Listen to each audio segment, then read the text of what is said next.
Donald Trump will be our next president. America's decline is over. We will bring back the American dream. And it'll all happen very quickly.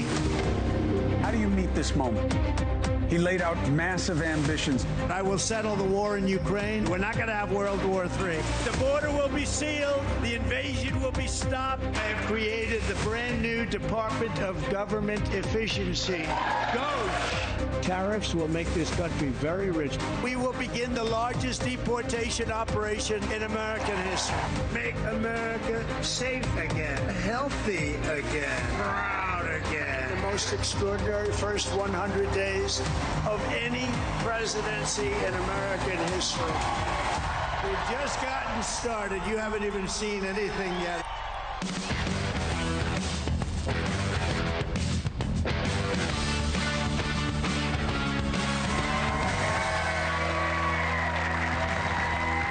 Hello, everybody.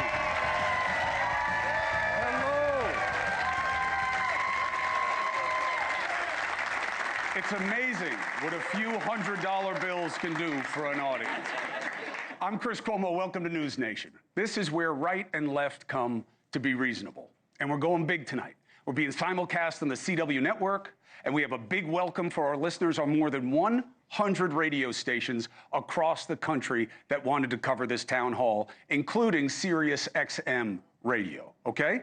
And I get wanting to carry this NewsNation town hall. Tonight, we have the schedule filled with political players and big-time stakeholders. But for all the big names, tonight has to be about you. Really, it has to be about us.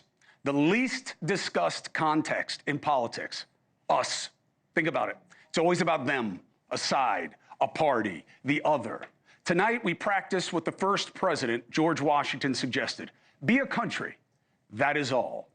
We're going to discuss the common concerns that we share as Americans and how those we put in power are making things better or not. 100 days into President Trump's second administration, it is too soon to know where things will wind up, I would suggest to you. But it is not too soon to take a hard look at where things stand. At NewsNation, that means balanced opinions. I got Democrat legend James Carville. I got former RNC chair Ronna McDaniel. I got former Republican Governor Chris Sununu. I got leading Democrats from Congress, Jamie Raskin, Jake Auchincloss. I got MAGA spirit animal Steve Bannon. I got HHS Secretary Bobby Kennedy Jr. I got podcaster and conservative entrepreneur extraordinaire, my friend Patrick Bet-David. I got players everywhere. And last, certainly most important, the President of the United States, Donald John Trump, will call in to answer questions about the concerns of the American people. So much horsepower, I can't handle it alone. So I have two heavyweights with me, the one and only Bill O'Reilly and the shooting star that is Stephen A. Smith. Best part? Tons of time. Tons. Why? Our sponsor, American Hartford Gold. Thank you. Thank you for allowing us limited commercial interruptions. It makes such a difference. We're going to be taking questions from you. We're going to be having the remote wall audience of all these people there pretending to pay attention to me right now, which is very nice. Good question. Keep the energy up. Only 7 hours ago. And we have a wall of questions that are feeding in on a steady stream from X. You want to ask a question? Great. Get on X, use the hashtag Cuomo Town Hall, or scan the QR code on the screen to submit your questions online. All right? Now, to set the table, NewsNation commissioned a special poll for tonight from DDHQ, the outfit that we partnered with that allowed us to call the last election first, okay? We just put it public. Here's the new polling. 44% of Americans approve of Trump's handling of the job. Historically, that puts him middle to the bottom. It's not a great number. But then again, it is in line with where he was during his first term. You know, you got to measure it relatively, not just for a headline. Nearly 60% say the country's on the wrong track. Huge majorities of Americans are concerned about a recession and inflation. But here's the most interesting part of the poll for me that I haven't heard anywhere else. DDHQ also found that on the question of the need for a third party in America, 40% of Americans want one. Only 17% say the two-party system is effective. Think about that. It is the best harbinger for change I've heard in my almost 30 years in this business. That finally Americans are waking up to the fact that our political system is about two parties, not all of us. So let's bring out the better minds that will help me for the duration. First, author and journalist, the one and only Bill O'Reilly. And the best dressed man in television, Stephen A. Smith. Thank you. Where is he? Where is he? There he is. Thank you. Thank you, my brother. All right, gentlemen. Thank you for being with me, as always. Would you like to have a seat and give me a quick take on the state of play? Well, there are three seats. I'll let you figure it out. All right. All right? So, let me have these. They have lots of nasty things written about you on there. So, Bill O'Reilly, how would you describe the state of play with these first 100 days under our belt? I'm glad I'm an American. That's number one. I don't think there's Armageddon on the horizon. So we have President Trump on the phone, and I was able to book him because President Trump isn't afraid of anything, I don't think. I've never seen him be afraid. And he gives a press briefing every day from the Oval Office, every day. And he knows that most of these people hate him. They want to see him embarrassed. And we're not going to do that tonight. There's no gotcha. What I'm trying to get across to NewsNation audiences, this is not confrontational. This is informational. We're trying to get as much information as we can from not only the president, who I'm going to get to in a second because I don't want to waste his time, but also from the other guests. Now, there may be some heat, all right? And I'm the bouncer, all right? They're paying me to be the bouncer here. And I will enforce no personal attacks, no sleazy comments that are, you know, hooks for the internet. We're not going to do that. Mm-hmm. Now, President Trump. So I've known him 35 years, and sometimes he likes me and sometimes he doesn't. My job is to call him as I see him, and that's why I've been successful. And I'm also a historian, as you know. So my latest book is Confronting the President. So I can tell you that in the first 100 days, no president has attempted to do more than Donald Trump. Not one. The second one, number two, is George Washington. Today is the anniversary of his inauguration in 1789 as the first president of the United States. And Washington had to do it because there was no country. He didn't have anything. So he had to, in the first 100 days, get the bathrooms working, get it, But Donald Trump has tried to do more than every other president. And it's not even close. But there's a downside to that. And Pope Francis is your best example. He tried to change the church. Boy, did he got whacked, okay? People don't like change, okay? So with that set up, let's bring in the President of the United States, who's working in the Oval Office right now. Mr. President, how are you tonight? Hello, Bill. How are you? I'm the same, which is tragic for everyone. People hope that I improve, and I never do. So I'm going to ask you a few questions, and Cuomo's got a few, then Stephen A. You ready to go? I think he hung up on you. Good. Is that it? That's the interview. Mr. President, can you hear me all right? Yes, I can. Okay. So a series of rough polls this week, and I'm wondering how you process that. Does it hurt your feelings when you see numbers come in that are not what you'd like them to be? Well, first of all, they're fake polls. And if you take a look at the polls, they interviewed more, and for the most part, they interviewed more Democrats than they did Republicans, which is ridiculous and unfair. And Democrats aren't voting for Trump. And you look at him, John McLaughlin, who's the most respected pollster, said I'm at 50, 55, and maybe even higher than that. And he said that these polls are largely fake. When you look at the New York Times, when you look at the Washington Post, ABC, they predicted I was going to lose Wisconsin by 17 points, and I ended up winning Wisconsin. They predicted I was going to lose the election, and I ended up winning the election. They're fake polls, number one. And I think it's a very important thing to know that and to understand it.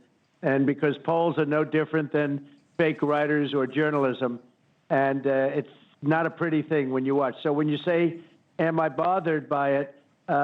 If I was, I'd be really helped by the fact that in the election, we won in a landslide. We won the popular vote. We won the swing states. We won the districts, 2,750 to about 505. And the election took place just a short while ago, November 5th. I think it was what's different now, very Mr. big President, day for the country. What's different now is the tariffs, and that's what's driving your numbers down. That some people are panicking because the stock market is so up and down, in and out. Would you agree that that has been a perception problem, the tariffs? Yeah, but I'm an honest guy, and we have to save the country. We were losing $5 billion a day with this man that we had as a president, the auto pen president. Nobody even knows who the president was. We're losing, think of it, we're losing $5 billion a day, and a big chunk of it was from China. Now China is sending its boats back. The boats are not being unloaded because they have a 145% tariff, which is, a record-setting type tariff, and they can't sell their product here. And because of that, think of it, if you're losing all of that money, maybe you're better off not doing business with them. But I took $5 billion a day and cut it way, way down, way, way back. And I did that within a very short period of time. When do you think, though, it's going to turn around economically so that people aren't frightened? Do you have a timeline on it? Yeah, I mean, it's a very fair question. Building plants, building equipment, building so much right now. You probably heard it could be $8 trillion, it could be more than $8 trillion of new investments. Outside in one of my offices waiting for me is the president and chairman of Eli Lilly. And I just left, you take a look, IBM was here today. IBM was here. They're spending billions of dollars. I had some of the biggest Apple, as you know, is spending $500 billion. They're building their plants, and they've already started in the United States. As you know, they built most of them in China. We had the biggest companies in the world. I had a conference here just about an hour and a half ago, and some of the people are still here. They remain. Some of the people are watching your show tonight. But they're spending, it could be close, I think we're over $8 trillion of new investment. That's unheard of. It's never been anything like that. But most people, but they want to know a timeline. They're doing that to avoid the tariffs, Bill. Okay. They're doing that to avoid the tariffs. But do you have a timeline yourself? Do you say, look, it's got to stabilize by this time, fall? Because remember, if it doesn't stabilize this time next year, Democrats may win the midterms. So there is risk here, big risk. That's true. It is true. And I just think that I'll be able to convince people how good this is. This is what other countries have done to us. We've been the laughing stock and the whipping post. We've been ripped off by every country practically in the world, just ripped off on trade. And by the way, ripped off with NATO and the military too, because we supported NATO to a tune that was almost, at one point until I became president, it was close to 100%. We were spending. So we're spending on NATO to protect Europe, and then on Europe, they're ripping us off on trade. But if you look at the European Union, they've been brutal to the United States. We lose $300 billion, $350 billion a year to Europe. They don't take our cars. We take 10 million of their cars. That's getting better, though. They don't take our farm products. Right. We take their farm products. And it has to change. All right. So, but I'm willing to be the one that does that, but it has to change. And I've been given a lot of credit. I got an editorial today by a group that I won't mention, but a group that's a very sort of a semi-anti-Trump group. And they said, whether you like it or not, he's the most consequential president that we've ever had because he's doing things that if you don't do it, we won't have a country left. Okay, and that's a legitimate point. One more question for me, then I'm Cuomo, then Stephen A. You signed a deal with Ukraine to harvest minerals today. Yes. What were you and Zelenskyy talking about when you were nose to nose in the Vatican? I was telling him that it's a very good thing if we can produce a deal that you sign it, because Russia is much bigger and much stronger. Russia is just chugging forward. It's a big, strong country. By the way, not nearly as strong as the United States, because I rebuilt our military in my first term. They gave a lot of it away in Afghanistan, and Afghanistan is one of the reasons we had an incompetent president, grossly incompetent. He should have never been president. But we had a man that didn't know what the hell he was doing. And Afghanistan showed the stupidity of our leader and the weakness of the military. We have a great military. I knocked out ISIS in 3 weeks. All right, but you got the deal.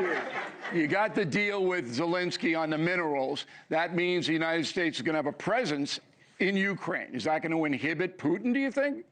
Well, it could, but the reason I did that is that we're in for $350 billion or close to it, whereas Europe is only in it for $100 billion. All right, so we get some of our investment back. All right, Cuomo. I felt very foolish. You know, they loaned the money, and Biden handed them $350 billion in between cash and military equipment. 350, we got nothing, and I felt very foolish being the head of a country where Europe gets their money back, and it's a much smaller amount, and we get nothing. So I went to them and said, look, we got to get rare earth. They have great rare earth, meaning certain minerals, materials. They have things that a lot of places don't have. It's a big asset that they have. And we made a deal today where we get, much more in theory than the $350 billion. But I wanted to be protected. I didn't want to be out there and look foolish. And this is not my war. This is Biden's war. I'm just trying to stop it. But the reason I want it stopped is they're losing 5,000 young soldiers every single week on average. Russian and Ukrainian. They're not American, but they're human beings. And it's so sad to see it. So I want to stop the war. Let's get Cuomo in here. Mr. President, it's Chris Cuomo. Thank you for taking the opportunity. Good. Appreciate you doing it. A couple of points of uncertainty. You're talking about, you just said a moment ago that you believe you can convince the American people about what you're doing. One of the things that keeps coming up in polling is that they don't know what you're doing and why you're doing it, that there doesn't seem to be a plan. What does that mean to you in terms of how you have to make the case to the American people to have them deal with the period that it takes for a turnaround? Well, the problem is Chris, is I have to be flexible because as you do things in life and in business, you need flexibility. You can't just be hard line and I'm going to run right through a wall and I'm never going to go over it or around it. I'm going to go straight. You have to be able to dodge and move and be flexible, and especially in business. Now, with the cars, I'm getting a 25% tariff for the people. We're taking in billions and billions of dollars, but they're hurt because they can't switch over 100% of the content of the car within a very short period of time. So they came to see me. I understood their problem, and I gave them a period of a year where I brought it down, and then another year. So I gave them a short period, 2 years, where they have to be switched over 100%, where every single part in the car is made in the USA. Now, if I didn't do that, it would have been very, very tough for them. And so what I am is flexible. And if I didn't do that, it would be very tough for these companies. And these companies, it's a transition period, Chris. And transition's an important word because as you do things, you'll say, well, it's like being on the battlefield. You're on the battlefield. Sometimes you're going to move to the left flank, but then you end up moving to the right flank. And it's very much like that in business. And frankly, it's very much like that in life. But we're taking in hundreds of billions of dollars. And if you look at China now, they're not, look, we lost $1 trillion on trade with this Biden. China was just taking us out to lunch.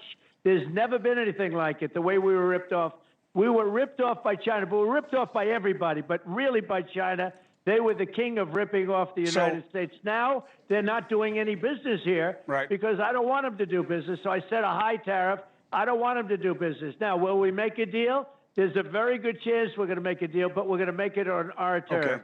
Mr. President, it's got to be fair. Mr. President, in the upcoming budget negotiations, another point of uncertainty is what happens to entitlements.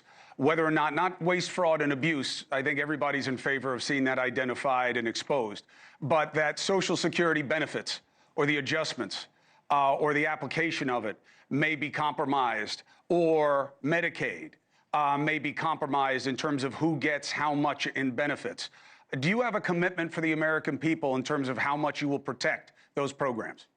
We're not doing anything with entitlements. And if you look at Social Security, and by the way, I think I'm better to say this than anybody because I did nothing with entitlements that would hurt people for 4 years.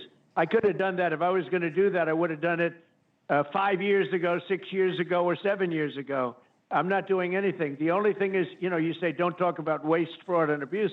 There is a lot of waste, fraud, and abuse. There are a lot of illegal aliens that are getting Medicaid that shouldn't be getting it. And nobody objects to taking people off Medicaid that aren't allowed to be there. But we are doing absolutely nothing to hurt Medicare, Medicaid, or Social Security. Nothing at all. Stephen A. Mr. President, how are you, Hello, sir? Stephen. How are you? I remember you from a long time ago, Stephen. Yes, How I have do. you been? He's the same, Mr. President. He hasn't changed at all. Just trouble morning, night, and afternoon. Congratulations, That's Mr. all right. President. Honored to Hello. talk to you. Here's the deal. You talked about, obviously, you've introduced aggressive tariffs and significant budget cuts aimed at federal spending. Many critics say these policies disproportionately impact lower-income Americans. How do you address concerns that your economic policies primarily benefit wealthy Americans while harming working-class Americans?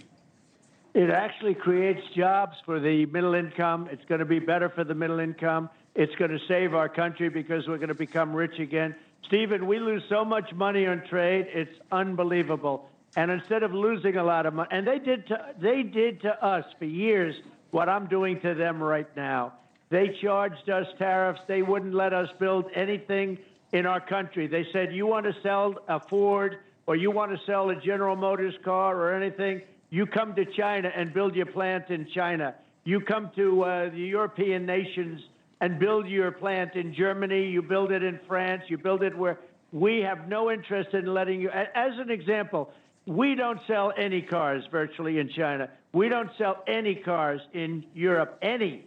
And yet Europe sells millions of cars, Mercedes, BMW, Volkswagen, millions and millions of cars. They won't take our agricultural product. It's great product. They won't take almost anything for us, but we take their cars, we take their agriculture. Those days are over. We have to have fair trade. We're losing billions and billions of dollars, hundreds of billions of dollars, and it's not fair. And it's time for the American people to be properly protected by somebody that knows what he's doing. And I know what I'm doing perfectly. It's a little complicated subject. I've got to explain it. I've got to have people that can explain it. But I can tell you that right now we have over 100 countries that are calling us like morning, noon, and night, dying to make a deal. We're in a great position of strength. We'll make great deals. And where we don't make deals, Stephen, we're just going to set the deals. We'll say that country is going to pay a 20% tariff. That country is going to pay 15%. Another one's going to pay 30 or 40% because we have a big, deficit with a certain country. They're going to pay 30, 40, 50, 60%. So we'll just set those deals. I could set those deals tomorrow and do away with negotiating, but we're negotiating with South Korea. We're negotiating with Japan. We're negotiating with a lot of different, many. India is a very big, they want to make a deal so badly. Okay. I'm not telling anything out of school. We're going to make great deals for America instead of bad. Well, and if I didn't take this hard line, India, as an example, had no interest in negotiating with anybody in Biden or, frankly, anybody with us. They had no fear. They were ripping us really badly, one of the highest tariff nations in the world. They were taking advantage of us. Now they're calling us and they're saying, please, let's make a deal. When are you going to announce We're it? in a position of strength. When are you going to announce? I understand you have a deal with South Korea, Japan, and India. You already got it. When are you announcing it? Well, we have potential deals with them, yeah. But I'm in, okay, I'll tell you this. I'm in less of a hurry than you are. We are sitting on the catbird seat. They want us. We don't need them. All right, remember But the we wanna folks be are good to nervous, them, though. But they've been ripping us. Let me just tell you, they've been ripping us off. We got that, for but the years. folks. South Korea has been ripping us off. We pay for their military. You know, when I was there, I got them to pay billions of dollars toward the military. We pay for their military. They take advantage of us on trade. Now, these are friend and foe. we often do better with foe, meaning the enemy, than we do with the friends. The friends have been brutal to this country on trade. But remember, once you announce the stock market's going to go up 2,000 points and people will relax That's okay. a little more. It can wait 2 weeks. They can wait. All right. Okay. Mr. President, an additional question that might require an explanation. Your administration has issued executive orders dismantling DEI initiative across federal agencies, including revoking equal opportunity mandates and slashing funding for minority-owned businesses. Critics argue these actions reverse decades of civil rights progress. So how do you justify these measures, and what message do they send to the marginalized communities in this country? Well, it was won at the as you know, it was won at the Supreme Court. And what we're doing is we have a country that's based solely on merit now. And that's the way it is. If somebody's out there doing a great job, and this includes getting into colleges, if you've worked really hard, and we don't look at race, we don't look at color, we don't look at height or shortness or weight. If somebody is doing a good job and they worked and they got great marks and they got great board numbers, and they get rejected at this Harvard, which has been so disgusting, so horribly. I mean, so think of it. They hired Bill de Blasio and Lori Lightfoot, the two worst mayors in the history. They pay them a fortune. But that was the course, though. They're teaching management. The course was. Tell you that the course it's based was now, Stephen, on merit. The course at Harvard, though, Mr. President, was how to be a bad mayor. That was the course, so they had to hire that would those be two. good. Then they would be terrific. Laura, I got a studio audience question from Lee Shapiro. Lee's a tough guy. Lee says, what's the biggest mistake you think you've made in the first 100 days? I'll tell you, that's the toughest question I can have, because I don't really believe I've made You mistakes. made any mistakes? We're in a transition period. We're in a transition period. I think Lee is reassured. I think you're going to see tremendous economic victories over the next period of a year, like far greater than ever imagined. Right now, as I said, we're losing billions and billions of dollars on trade. We're going to make billions and billions of dollars, but it takes a little while. That doesn't happen overnight, but it will happen much faster than people understand. All right, Cuomo's got one more. All right, let me get Stephen Smith in here, and then I got a question for you, Mr. Well, appreciate your time. Mr. President, thank you for your time. It's interesting that you brought up Harvard, because when people think about Harvard, what they're basically talking about is they're asking, what do you say to those who view your actions as an attack on academic freedom rather than a defense of fairness? What do you say to that? Well, I say this. We had riots in Harlem, in Harlem, and frankly, if you look at what's gone on, and people from Harlem went up and they protested, Stephen, and they protested very strongly against Harvard. They happened to be on my side. You know, I got a very high black vote. You know that. Very, very high black vote. It was a very great compliment to me. I did criminal justice reform. I did opportunity zones for one of the greatest economic deals ever for the black and Hispanic community. I got tremendous. They agree with what I'm doing with respect to Harvard. Harvard gets $4 or $5 billion a year from the United States government in the form of grants, and they have $53 billion, and yet they don't treat the people right. They take foreign students, nobody knows where they come from, and they viciously hate our country. And I'm saying, if we're going to give grant money, we want people in that school that are going to love our country, not people that are going to hate our country. They run a bad operation up there, and we have to get to the bottom of it. On top of that, they said they want to teach their students remedial mathematics. That's basic math. 2 and 2 is 4.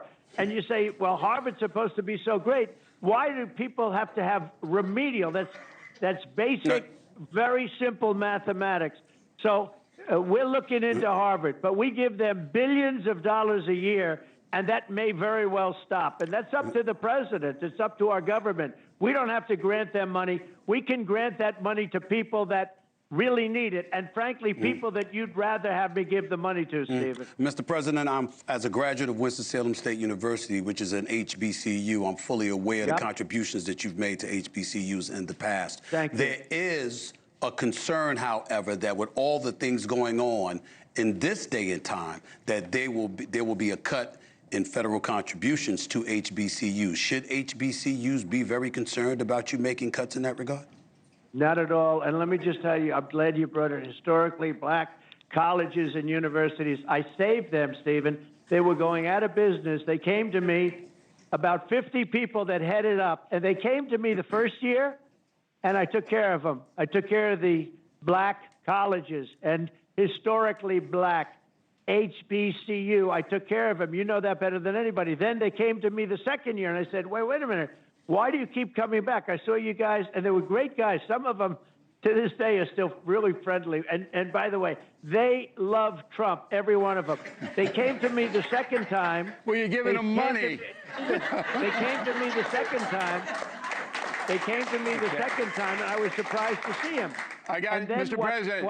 Yeah, just to finish it. They came to me the third, and I said, fellas, you need long-term. I got the historically black colleges and universities. I got them more money than they ever dreamt possible. And they're in great shape now, and they have long-term financing. Nobody did that but Donald Trump. Okay.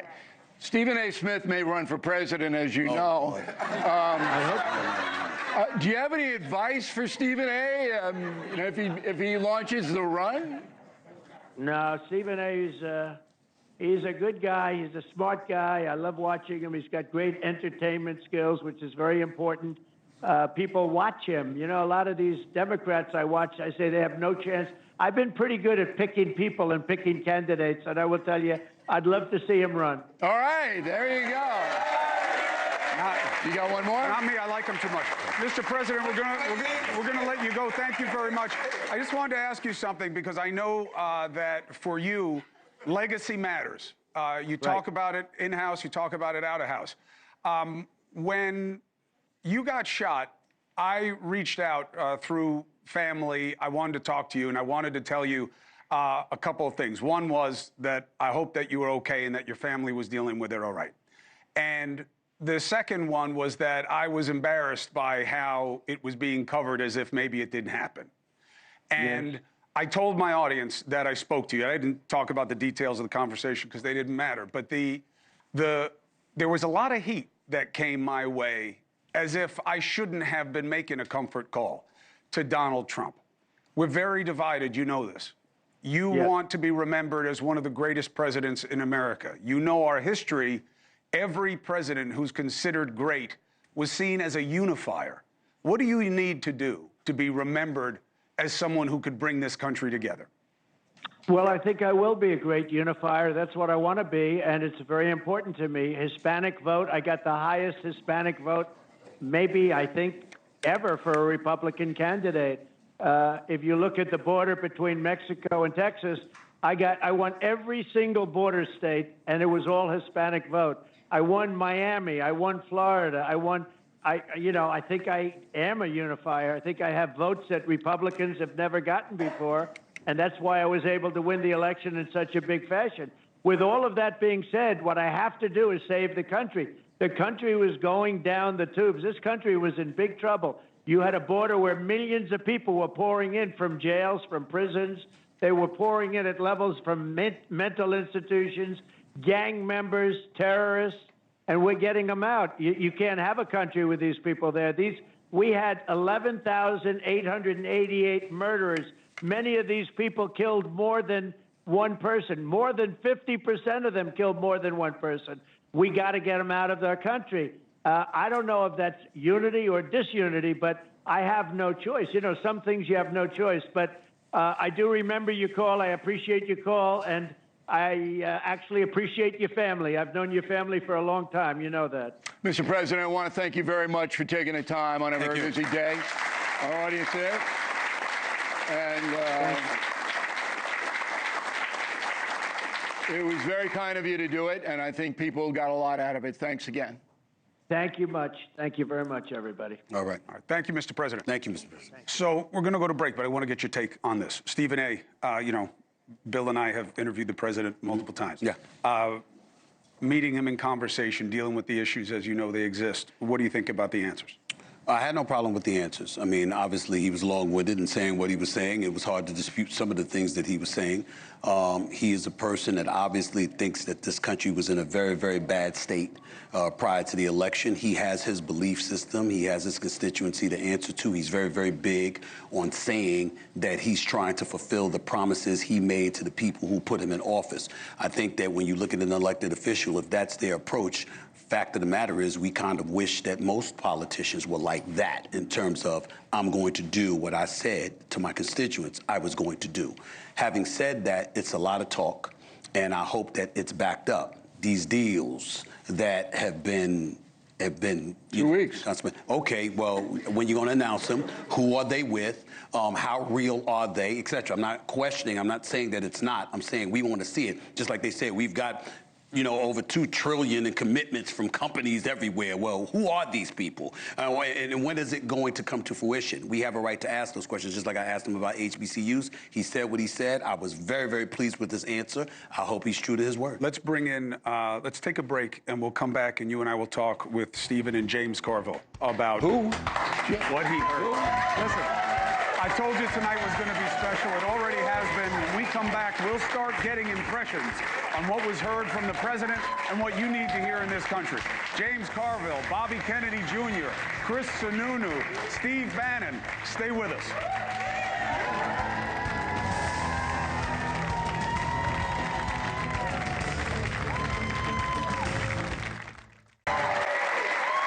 Can't tell if they're happy or enraged.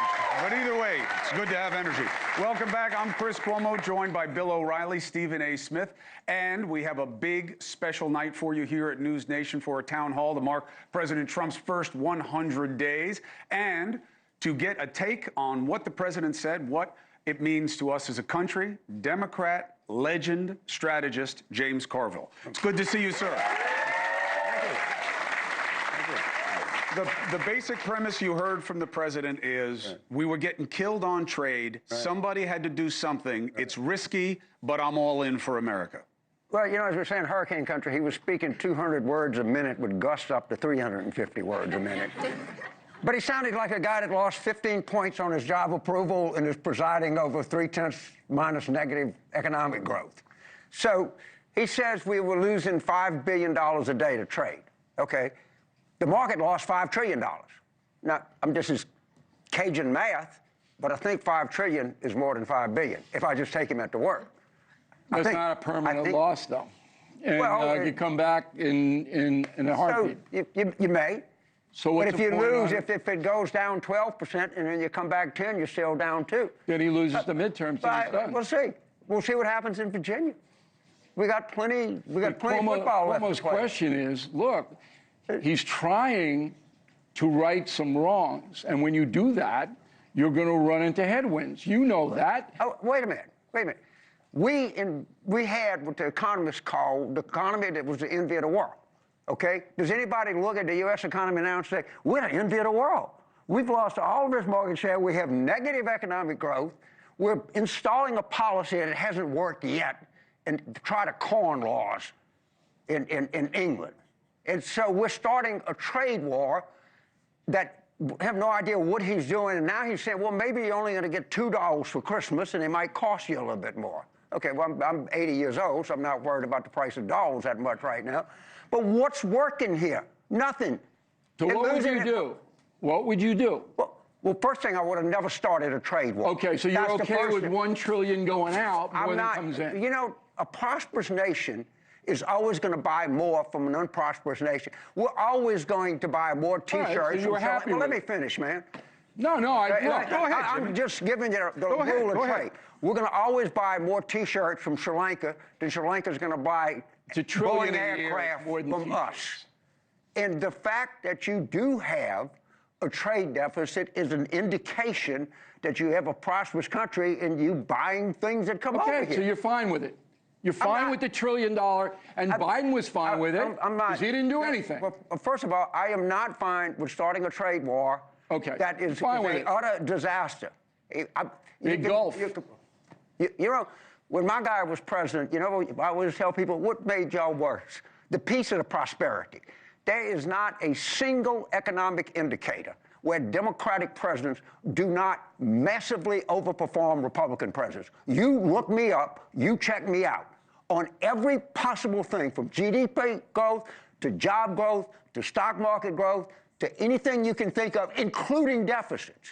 Does that include Joe Biden? That Democratic presidents, and take any time frame you want. I have no idea why anyone that cares anything about the economy would ever vote for a Republican for president. Jimmy, let's deal with what we're dealing with. Let's set the table with what the problem is, okay? Because I think that the space that's being made for Trump is that he's picking on the right problem. I'm not talking about trade. In this country, the fastest growing socioeconomic group is billionaires. This was a middle-class motivated country. I never liked that word. I think you should just say the majority. The imbalance is real, okay? It's felt by people. It makes them angry. What do you do about it if not what Trump is doing? So Trump, you don't like what he's doing. What would you do because the issue beats you? That's an excellent question. The first thing I would do is I would not extend these billionaires' tax cuts, and I would not pay for them by clobbering the middle class and the lower middle class by cutting Medicaid expenses, of which he said he wasn't going to cut Medicaid. Go watch the budget that's been submitted. It's already got 600. He said he was going to end the war. There's nothing about cutting Medicaid in the budget. Did this he is say just propaganda, did Jim. he say I'm not? Did he say or not say I'm going to end the Ukraine war? It's a bunch of bull, and you know it. No, you can't. You can't say it's in the budget. There's a Medicaid cut when there isn't. Excuse me for speaking while you were interrupting me. I am. This is ridiculous. And he does it every night. Can I make a point? Yes, go ahead. He was going to end the Ukraine war on day one. Oh, come on. Oh, it's absurd. What did Biden do for 4 years in there? Nothing. Drive me nuts. He said he was going in the Ukraine war. Can't tell by your demeanor. Please fact check me. Somebody look it up on your cell phone. Did Trump say I'm going to end the Ukraine war on day one? And I was going to wear an LSU T-shirt, but I'm not now. You don't have to. Can I ask a quick question? We'll get over it. You got to fight to get into this. I'm not going to fight. James, can I ask a quick question? I'm not asking as if I know the answer. I'm just asking you. There's a $37 trillion deficit. Chicken's going to come home to roost. Eventually, the American citizens going to have to pay for it, whatever. The point that I'm asking is this.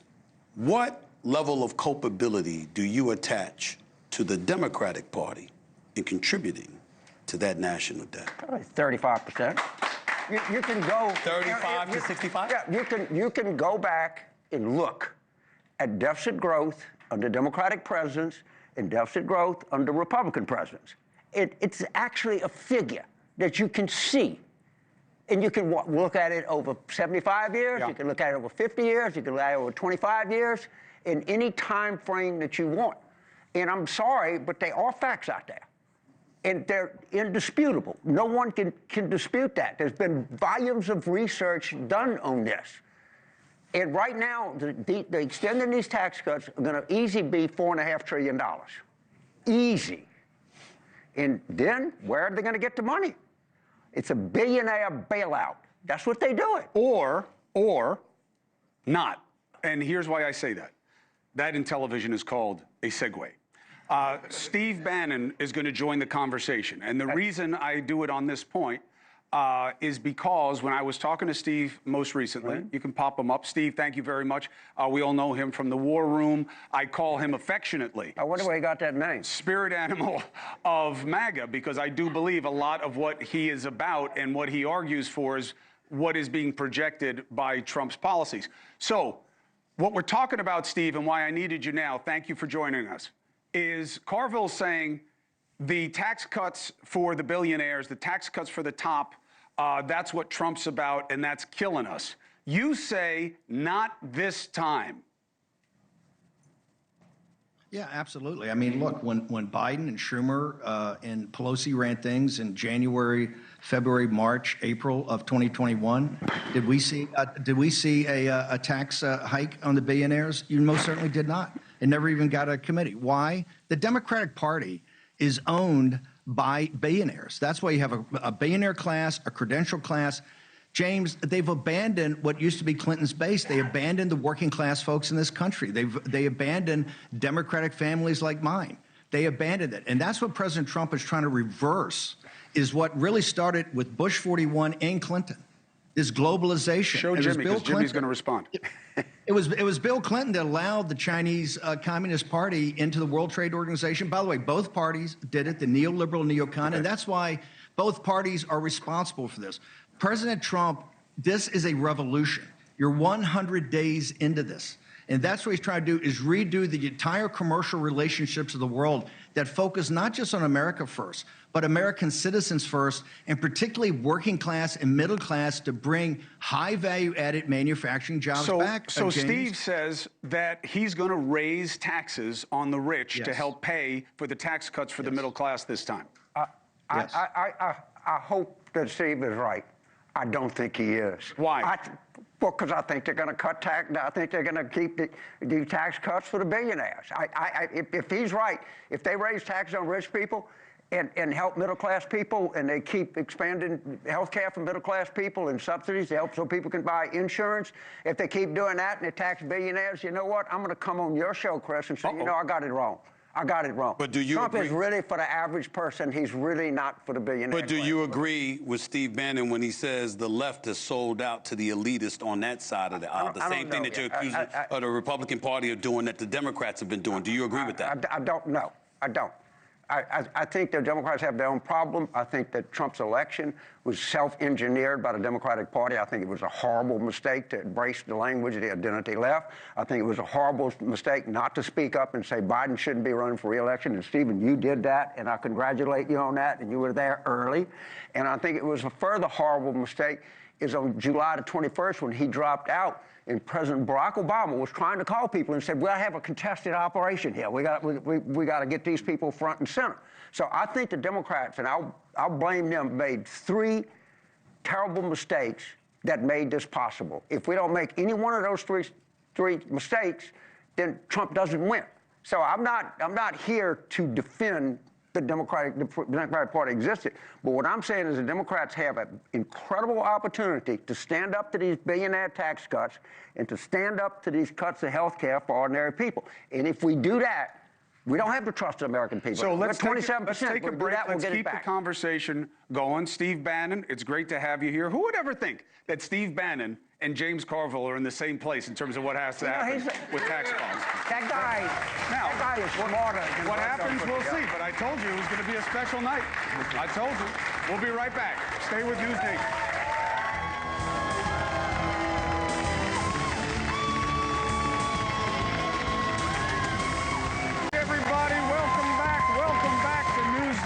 It's a big night. We've got over 100 radio stations. Oh, okay. I thought he was kidding.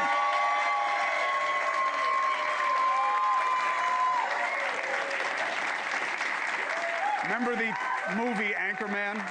When Ron Burgundy says, "We're on live TV right now, I don't believe you," and then he drinks a big bottle of scotch? That's not me. I'm Chris Cuomo. Welcome back to NewsNation, our big town hall. Stephen A. Smith, Bill O'Reilly, James Carville, Steve Bannon. Now, NewsNation's going big. We've got CW is covering this at the same time, 100 radio stations, Sirius XM. We have Twitter involved. Why? Because to have an actual conversation about how we get to a better place, instead of just going like this about who's worse, is at a premium. And America wants it. So tonight you get it. James and Steve were just talking about something that they agree on, which is Steve Bannon, you know him. I call him the spirit animal of MAGA, right? Many of his populist ideas are what we're seeing motivating the Trump agenda. They both say it is time to raise taxes on the top to pay to help the middle class. So I want to push my luck. Bill says, this is going great. Bring up DEI. Okay.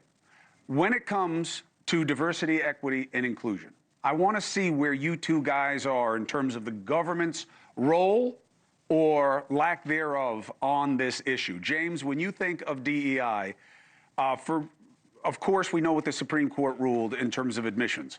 But the extended policy now of eradicating it everywhere in favor of a meritocracy, do you believe that that's the trade that's being made? I don't know what the trade is being made, but I'll tell you something, I'm 80 years old. I worked one time in government. I worked for the city of Baton Rouge in 1980, and there was not a single black fireman So you're going to say, gee, let's just let everybody go and get the more meritorious person, and then we'll hire one every year, and by 1990 we might have 10 black firemen. Or do you say, you know what, we're going to go out and adjust for this? All right? So anything you do, you can take to an extreme. But you know who really likes DEI? The United States Military Academy, the United States Naval Academy, the United States Air Force Academy, the United States Coast Guard Academy, because they know that you have to have broad-based leadership in the armed forces. And they specifically said, we want to have these programs, and they still have these programs. But like anything else, you can overuse something, you can use it for nefarious persons. But do I think that a diverse workforce is a good thing? Yeah, I do. I do. And I think there've been certain inequities in our society that are still trying to resolve themselves out. And if we can do some things, not go crazy, but we can do some things to help resolve this, I think it's a good idea. I think corporate boards that are diverse can better serve the customer base that they have. All right, when I fly on Delta Airlines, you know, the people that fly on there, the flight attendants, I mean, they're all different ethnic groups, different races, and that's great. And the Delta board should have some reflection of that. Not the idea that you give everybody some SAT test, and then you say, well, gee, that's just where it is. But I think diversity, if properly done, is a very important tool in the United States, and I think it should be done. So, Steve, when you hear what James says, what lands, what misses? I think it all sounds and feels great, but this is the problem. It's all about feeling. That was a sop thrown to people. You want strength in the minority and black and Hispanic community. Let's get high value added jobs back here. 10 million illegal aliens were allowed in this country to drive down wages of blacks and Hispanics. The Federal Reserve is very open about that. Wall Street bragged about it. That's the biggest thing that's affecting black and Hispanic lower income families right now. What President Trump's trying to do is level the playing field, get wages back up. This entire reorganizing the global trade system is to bring high value added manufacturing jobs back here, not these service jobs, manufacturing jobs. So you can have a healthy middle class, but more importantly, a healthy working class with high paying jobs. And by the way, so that's where Trump's focused. The DEI, Steve. Hang on. This is what Wall Street and the corporate America always do. They throw you some sop. That's a shiny pony to divert your attention of how they're screwing the working class and middle class in this country every day. It's two different, and as President Trump just said, did you hear his interview here? Yes, sir. Okay. It's two different things. Yes, you want to provide as much opportunity for Americans to make as much money as they can, and manufacturing will do that. But you dodged the question, Steve, about preference. See, I'm fine with diversity. Okay, I agree with Carville on diversity. It's a strength. And I'm fine with inclusion. I think everybody should have an equal pathway to pursue happiness. I hate equity, because equity then favors one group or gender over another. Donald Trump, the president, was very clear on NewsNation tonight that he does not want that. That if you are going to be admitted to a school or be accepted for a job, you do it on merit, not on gender or skin color. What do you think about that? Are you for that? I agree with him. I agree with him 100%. All right, Stephen. 100%. 100%. And he saw also, but hang on, he also went out of his ways to make sure the historic black colleges and universities were well financed and had sound financial footing. Right? So people get opportunities and get access to college. If they can't get into these other colleges, they get in college. Some of those are some of the greatest. Hampton Institute in my home state of Virginia is one of the finest colleges in the country. Right? President Trump has gone out of his way to do that. President Trump is somebody for every American. It's about being an American citizen, and he's fighting for that every day. Steve Bannon, Stephen A. Smith here. Good to see you again. Thank you again for coming on my show a few weeks ago. Okay. You bring up DEI and you talk about it on merit. And one of the things that you and I debated we went back and forth about it. I said, first of all, my definition of DEI is didn't earn it. Let me put that out there. Secondly, what I'm pointing to is the neglect in recalling why some of these policies were implemented to begin with. So when we talk about the eradication of quote-unquote DEI initiatives, what it leads me back to is, okay, there was a white male power structure that existed throughout history before these policies were implemented that didn't operate based on equity, didn't operate based on merit, rather. They operated based on, to use your word, Bill, preferences. What in God's name are we seeing in this day and age that tells us that America or this administration or Congress, whomever, that their preferences is going to be diversity as opposed to a return to the quote-unquote good old days? The diversity is merit. But you can expose it. That's the journalist point of view. The journalism, if you have a company that's not going to hire any minorities, then every reporter in that town should be standing outside that company going, hey, what the deuce are these people doing?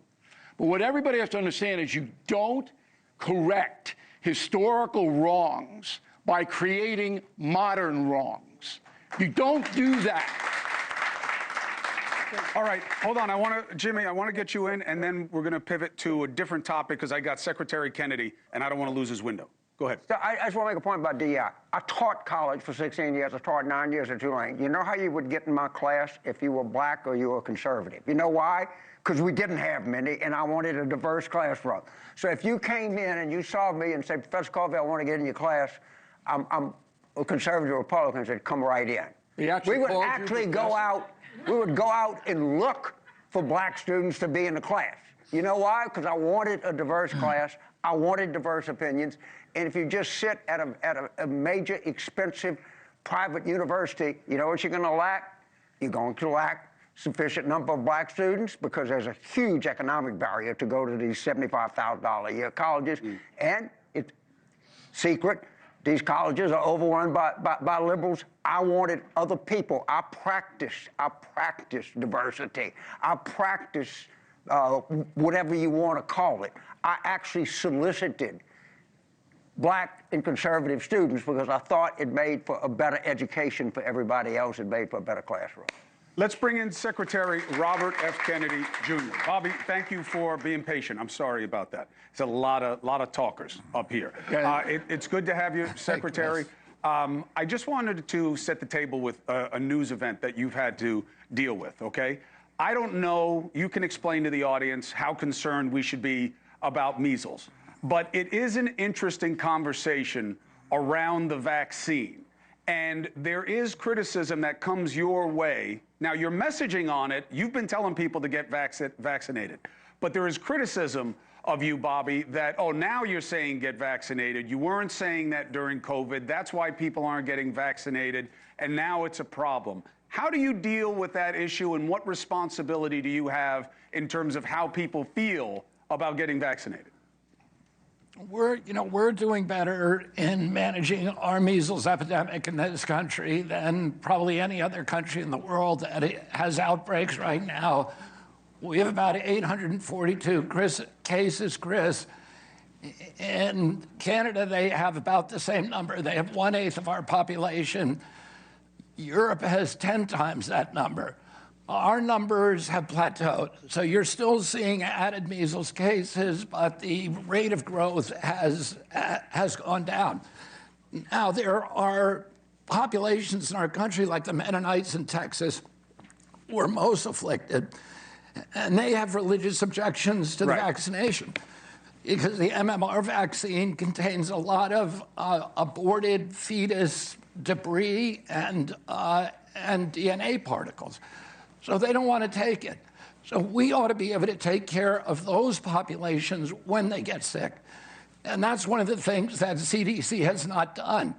CDC has said the only thing that we have is vaccination. There's all kinds of treatments when people do get sick, and those people should be treated with compassion. I'll say, and we ought to have good treatments for them, and that's what we're developing at the CDC right now. Protocols are treating measles. I want to say this. We've had 4 measles deaths in this country in 20 years. We have 100,000 autism cases a year. We have 38% of our kids now are diabetic or pre-diabetic. That should be in the headlines. When I was a kid, the average pediatrician saw one case of diabetes in a 40 or 50-year career. Today, 1 out of every 3 kids who walks through his office door is diabetic or pre-diabetic.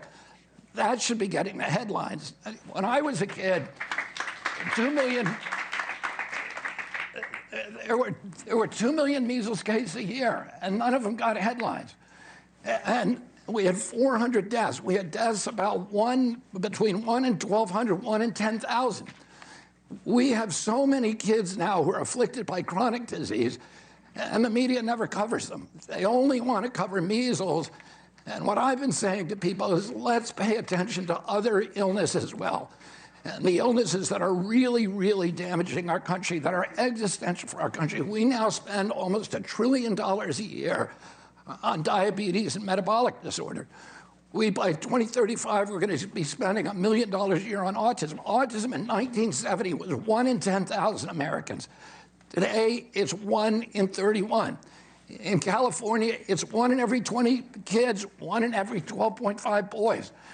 This is what the media ought to be focusing on, and it's not. And because of that, we don't have the solutions and we don't have the cures. Mr. Secretary Stephen A. Smith here. Thank you for coming on the show. HHS reduced your employee status from 82,000 to 62,000 employees, if I remember correctly.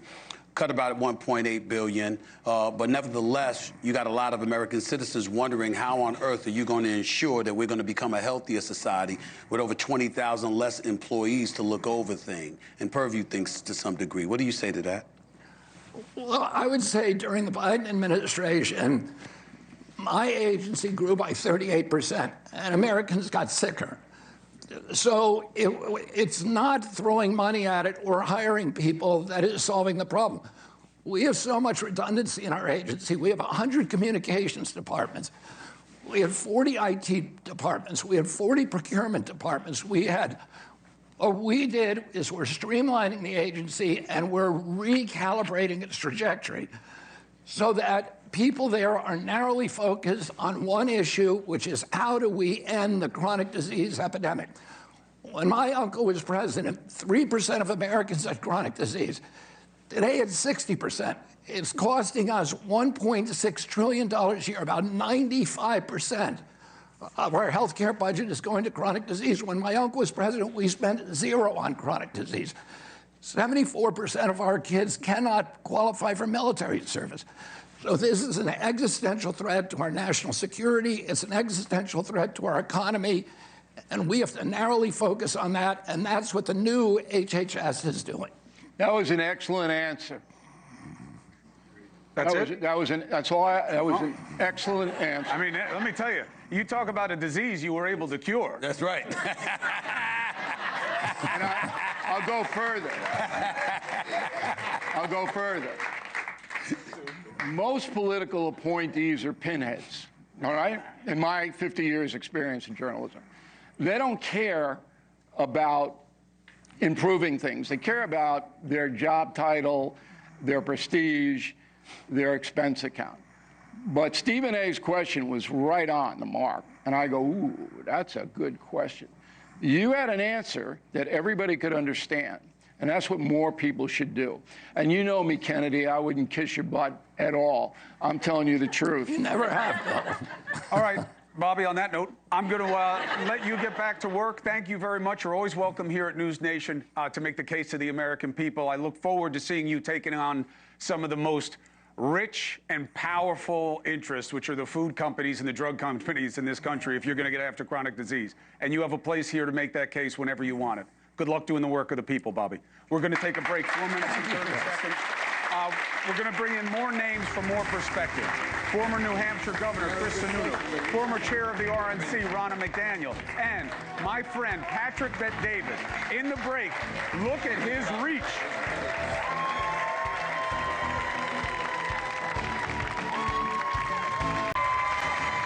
All right, welcome back. I'm Chris Cuomo, joined by Stephen A. Smith.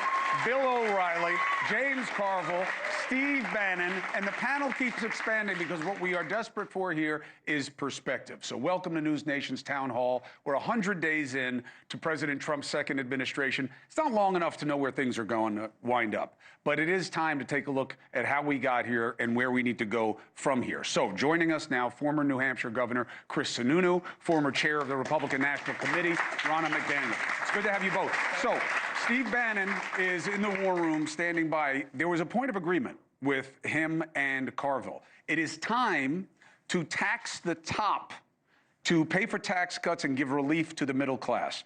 Do you two agree with that idea, and do you think it will happen? I start with you, Ronna. I said backstage, I was listening, I do think it's going to happen. I think President Trump is very serious about this. It's something I've heard him say before. When he was president, I think he wants to get his promise made to have no taxes on tips, no taxes on overtime. They've got to find a way to make that happen, and I think this is the path that he's going to choose. Yeah. Was not in the House bill. Yeah, I think what you're going to see later this year is a few of these rescission bills come, where they start talking about the DOGE stuff, like that DOGE proposes ideas. Russ Vought is going to bring some of these bills up towards the end of the year. You could see some of this stuff in those bills, but I'm with Ron on this. I think the president's path is to make sure that if we're cutting taxes, it's on middle America, right? It's on the working class. It's bringing those manufacturing jobs, making sure that all those folks that supported him in November kind of get their payback by making America stronger again. And you got to pay for something. I'm a fiscal hawk. It drives me crazy that no one in Washington wants to actually balance budgets and all that sort of thing. So at some point, the math has to work. It's not politics. It's math.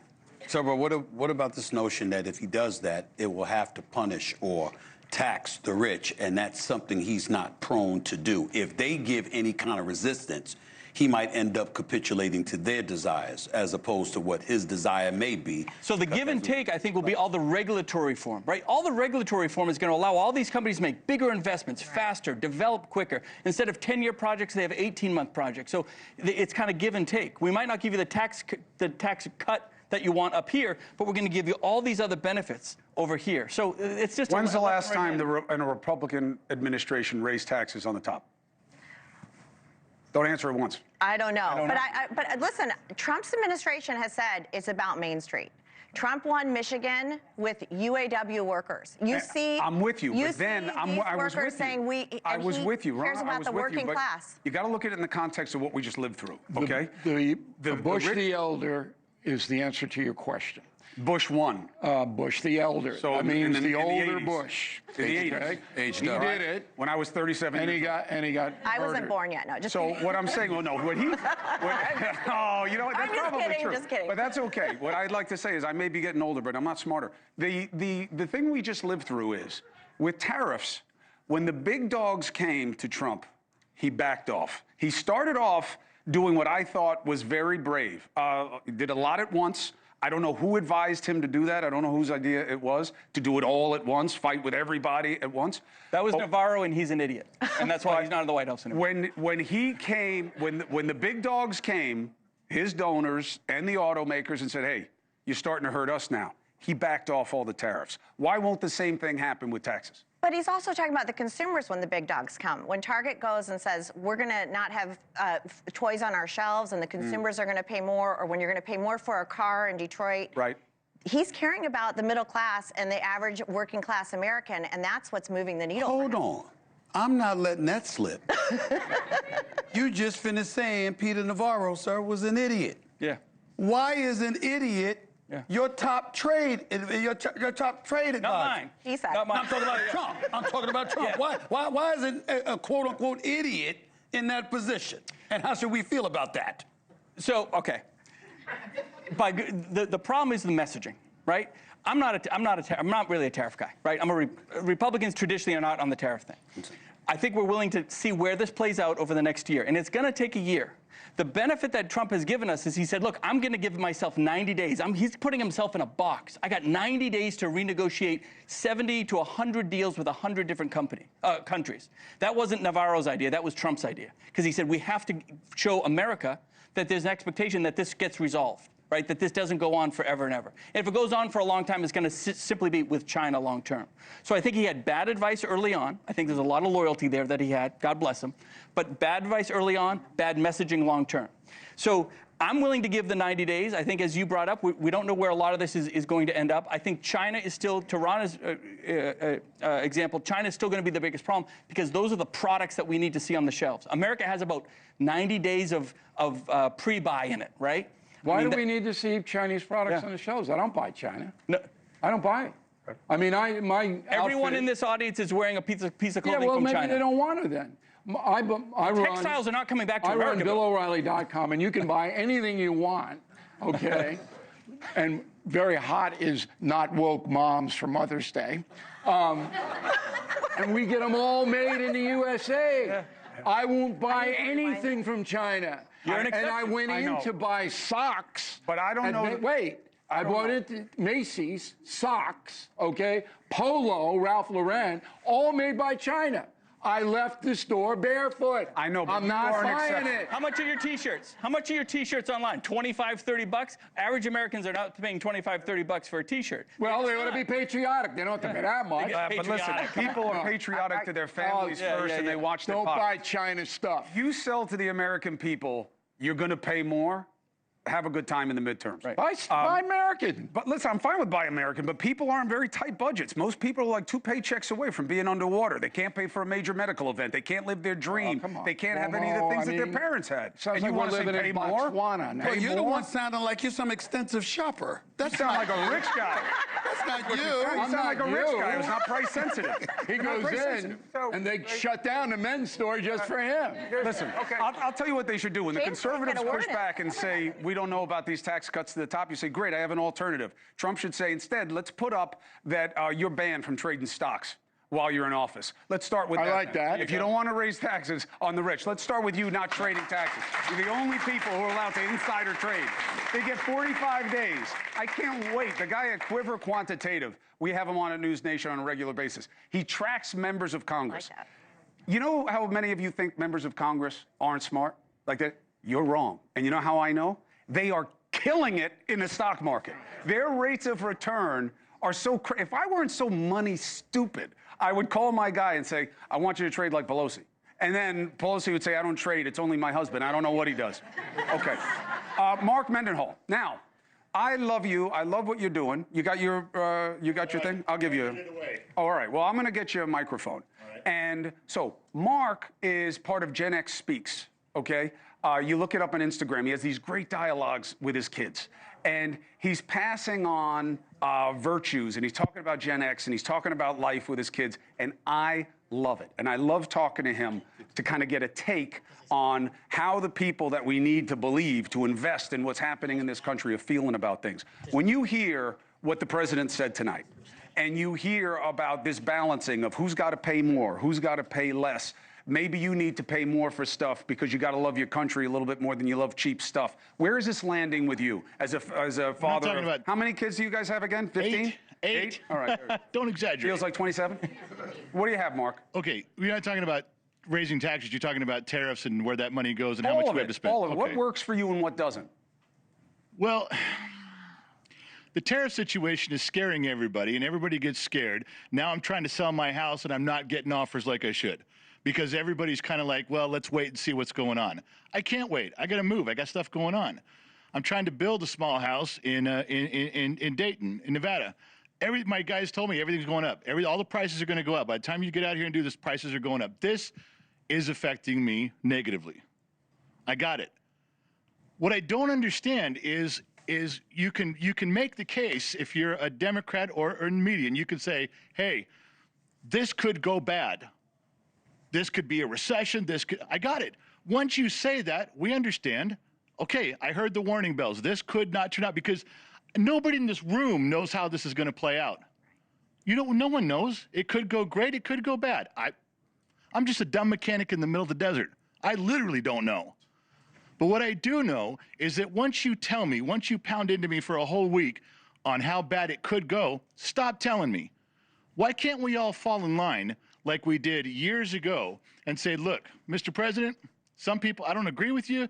This could go bad, but you know what? You got my support. Now, I don't know which way it's going to go, but I'm patriotic. I will tell, if President Trump was on the phone right now, I'd say, Mr. President, this could go bad, could go good. I'm going to tighten my belt. I'm going to buckle down. I'm going to get behind you. I am not going to sit there every day tearing you down and then point the finger and go, see, I told you so. I know it's hurting. I know this is going to take some course correction. It's going to get worse before it gets better. But I will tighten up. I will wait, and I will do whatever I can to support him. I'm just asking he does the best job he can. That's all I'm asking. Do the best job you can, and I'll be with you. Here's my issue. Here's my issue respectfully with what you're saying. Yeah. We all should be patriotic. You're absolutely right. The problem is who's telling us to be patriotic. The people that we would assume hasn't engaged in the level of patriotism we would have liked. I'm not talking about Donald Trump. Well, I'm talking about... Why does someone have to tell you to be patriotic? No, let me explain. What I'm saying to you is that because you're asking us to follow a vision. And so who's speaking about it, who's verbalizing that, who's trying to encourage you while telling you you need to be patriotic is somebody's patriotism you may question. That's how Trump got elected, if we're being real about it, because you looked at Capitol Hill but you're going and too it was an far. absolute I know mess. you're going to bring in charts and graphs and focus groups. I got it. I'm not going to. But all I'm saying is that state your opinion. If you say, I don't believe these are going to work. Okay. You tell Trump, I don't believe these are going to work. Then you're done. Say, but I'm going to support you and do whatever I can to be behind you on this for as long as I can do it. Because that's what we do. Right. No, we don't do that anymore. We're supposed to. Not anymore. I don't understand that.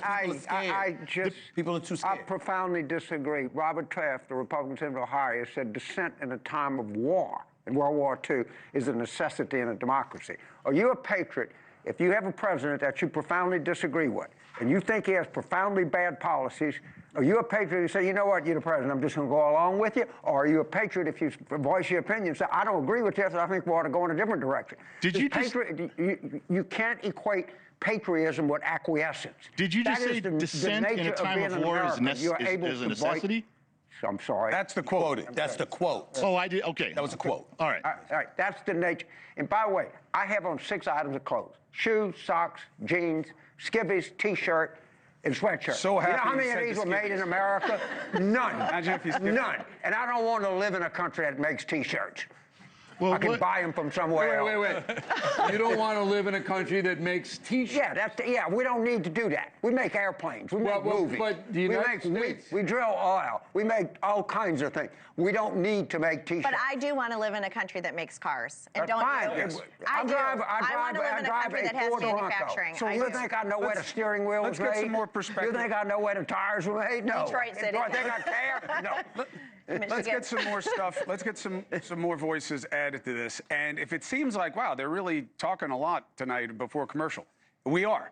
Thank you, American Hartford Gold, for sponsoring the town hall so that I don't have to have as many commercials. Thank you very much for allowing the conversation to come first. Nina Turner, you've been in state office. You have been so relevant nationally on multiple campaigns as a Democrat, but you are not afraid to question your own. When you hear the dialogue of what's being done to help the people that you have fought for and you have always believed your party is for, one, how do you describe the shift where it seems like Trump is identifying what was the Democrat base? And what do you think about what's being tried versus what should be tried? The president, hopefully he will do the things that he's supposed to do. He ran on populism. So when I think about my hometown, Cleveland, Ohio, I understand very clearly. Hold on, let me turn this on. It's on. Is it working now? Is this working now? Yes. Is this working now? Tech guy. Thank you. Magic. Go ahead. I certainly understand how these trade deals, NAFTA, CAFTA, hit the state of Ohio very hard. So those were neoliberal policies. So when the president talks about tariffs, tariffs should be used as a tool. It should not be done in a chaotic way. And the way that the president is doing it right now is a very chaotic way. UPS just announced that they're laying off 20,000 employees, and they laid it at the feet of these tariffs. So you have got to understand that the everyday people of this country, people who live in places like Cleveland, Ohio, or people who live in places like East Palestine, Ohio, cannot afford for this to try to slowly work out. They need it to work out right away. If you are not making a living wage, so people who make lots of money can say, let's wait it out. 90 days is not a problem. That's you. But if you're thirsty, you know, you need water right away. If you're hungry, you need food right away. If you call 911, you need help right away. And so the president of the United States of America has to understand that point. And I don't think that he truly understands that point. As far as living in a nation that makes T-shirts, I mean, so we go and exploit other nations' poor people. Yes. High-speed rail is something that we need to do right here, right now in this country. Greening an economy right now in this country would bring back lots of jobs and not just waiting to ship, so-called ship. We're not shipping jobs back over here to the United States of America. And why is the onus always put on the workers instead of being put on the corporations that shifted those jobs over there to exploit other people's poor people? Those are the kinds of things that we have to look at, Chris. And so now the DEI thing, you know I want to jump in on that. Let me just say this. And when people talk about diversity, equity, inclusion in this nation is just when you talk about merit, we're going to bring back merit. Where was that kind of talk when time and time again it wasn't black people who did qualify? People lose sight of the fact that the systems in this country were built in such a way, and we cannot deny it, because that is to deny history, that made it harder for black people who are more than qualified. What is wrong with having diversity, equity, inclusion? When you say the words, we're not gonna hire based on diversity, equity, inclusion, you're making an assumption that just because somebody's black or just because they're brown or another color, or that they're less than, that they don't have merit to begin with. And that is a problem. You're creating the other. If the president truly cares about middle-class people, then you don't just go in there and just fire everybody or all these people in the federal government without taking a look at it, strategically look at what is happening, and then make the decision. But when you make federal workers the enemy, the last time I checked, when I go to the post office, I don't see my postal worker as the enemy. I see them as a public servant. And that is what too many people in that administration are doing. They're making enemies of other people who are our neighbors, our relatives, and our friends. And that should not be the case in the United States. So, thank you, Nina. Somebody who's helped me understand this dynamic of tariffs, timing, what has to happen in terms of feeding the entrepreneurial spirit that is really the identity of American business and our economics, right? It's small businesses that drive the country. I know a great entrepreneur who is an explosive podcaster. He's got an amazing company called Valuetainment. His name is Patrick Bet-David, and I love him as a friend. I love going on his podcast, and I love his perspective. Patrick, thank you for joining me, my brother. I know you haven't been feeling great, so thank you for rallying. And when you talk and hear about the tariffs and the timing and holding on, what is your perspective as an entrepreneur and a mentor to entrepreneurs about how long is too long? What is the timetable here that people should be thinking about? Chris, great to be on with the phenomenal panel that you have, and it's been great listening to everybody. I will tell you something. When it comes down to elections, whoever wins, they impose their policies. Whether you like the policies or not, they can pursue those policies. One of the main things he talked about, he didn't surprise anybody. He kept telling everybody he believes tariffs are the sexiest word in the dictionary. He says, I think it's love. I think it's religion. Maybe it's God. Maybe number 4 is tariffs. There was no surprise. Here's a part that most of us forget very quickly. Do we forget what happened just March of 2020? What did March 12th of 2020 look like when COVID happened? What was America looking like? What happened to our economy? Who was it to blame? Who caused that? What did we learn about manufacturing? What country did we learn that had all the control over us? Who was it? Now we're finding out that the lab leak was from China, but God knows for how long. If Trump would have said it's China virus, everybody was upset. So do we forget that China was the enemy? Do we forget this quickly that China keeps stealing all the inventions that we have and they don't do anything about it? Do we forget how quickly China wants us to use their apps, but God forbid Facebook and YouTube and this platform be in China for their people to watch? Do we forget how they negotiate? How quickly do we forget what they did to the entire world? We are very quick to forget. So for me, the part that I'm most enthusiastic about, understanding that small business owners, We run a consulting firm. We engage for 10,000 businesses from 60-plus countries. We feel the pain. They tell us, Pat, I'm being affected by it. We held a meeting last week, and they're telling me, here's how it's affecting us. Here's how we're being negatively impacted. However, if we take the entire tariff and we were to think about the 195 countries that we have in the world, what country do you think is the only country that we need to get tariff right with? Is it Vietnam? No. Is it Mexico? No. Is it Canada? No. China. Is it Japan? No. It's only one country. We know it. Right. It's China. So my entire thing with everything that's going on right now, Chris, whether it's the Panama Canal for us to get control of that with those 2 canals that we need, whether it's the mineral deal that they just dealt with Ukraine, which we know a lot of the good minerals are more on the eastern side, the Donbass side, whether it's the tariffs to figure out with China, the most important thing is we have to settle the issue with China so they don't own us like they showed 5 years ago. We can't give that control up to China.